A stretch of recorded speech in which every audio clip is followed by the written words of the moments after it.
Firstly, I would like to acknowledge and apologise for the confusion and alarm which has been created in relation to the Cervical Check programme as a result of the failure to communicate with the women affected.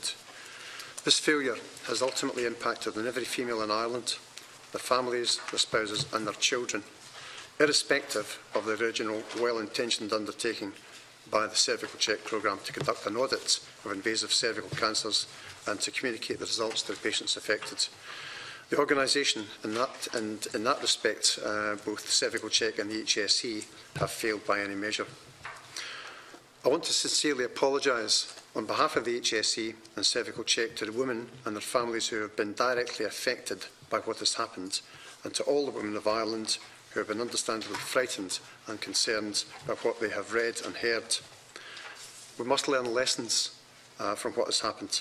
And I want to assure you, and especially the women of Ireland, that I am determined that we will take on board these lessons. Together with my colleagues, we will work to bring about the changes needed with a view to ensuring that this does not happen again.